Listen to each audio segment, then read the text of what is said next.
સમાચાર પર નજર કરીએ ખેડા જિલ્લાથી. ખેડા જિલ્લાના ચાંદણા ગામે 17 વર્ષીય સગીરા સાથેના કથિત દુષ્કર્મ કેસમાં નડિયાદ સેશન કોર્ટે મહત્વનો નિર્ણય આપતા બે આરોપીઓ અયાન ખાન લિયાકત ખાન પઠાણ અને મારૂફ ખાન ઉર્ફે નુરાની મુબારક ખાન પઠાણની જામીન અરજી ફગાવી દીધી. સરકારી પક્ષે ગુનાની ગંભીરતા તપાસ દરમિયાન એકત્ર થયેલા પુરાવા અને કેસની સંવેદનશીલ પરિસ્થિતિનો ઉલ્લેખ કરી જામીનનો વિરોધ કર્યો. બંને પક્ષોની દલીલો સાંભળ્યા બાદ કોર્ટે સરકારી પક્ષની રજૂઆતને માન્ય રાખી આરોપીઓના જામીન આપવાનો ઇનકાર કર્યો.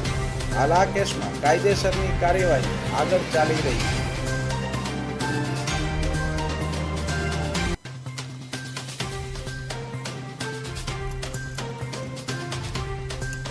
જામીન અરજી આજરોજ નામંજૂર થઈ છે.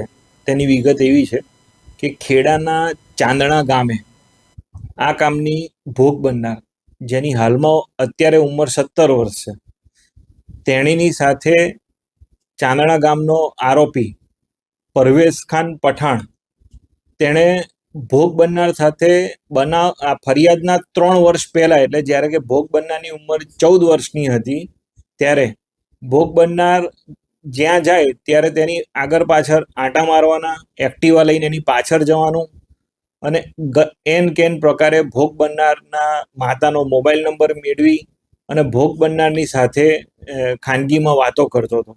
ભોગ બનનાર 14 વર્ષની ખૂબ જ નાની વયની હતી.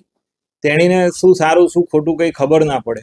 ભોગ બનનાર આ કામનો જે આરોપી છે પરવેશ, તેણે ભોગ બનનાર સાથે મિત્રતા કેળવી અને ત્યારબાદ ભોગ બનનારને એકાંતવાળી જગ્યા ઉપર બોલાવી અને તેણીની મરજી વિરુદ્ધ ભોગ બનનારની સાથે તેણે બળાત્કાર આચર્યો.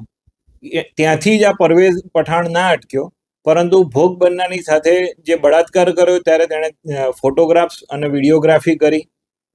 આ ફોટોગ્રાફ્સ અને વિડીયોગ્રાફી દ્વારા તેણે ભોગ બનનારને બ્લેકમેલ કરી અને પરવેઝ પઠાણે પોતાના અન્ય 8 મિત્રો, તેઓ જે પરવેઝના મિત્રો હતા, તેમને પણ આ કામની ભોગ બનનારને ફરજ પાડી અને પોતાના મિત્રો સાથે પણ શારીરિક સંબંધ બાંધવા માટે ભોગ બનનારને ફરજ પાડી.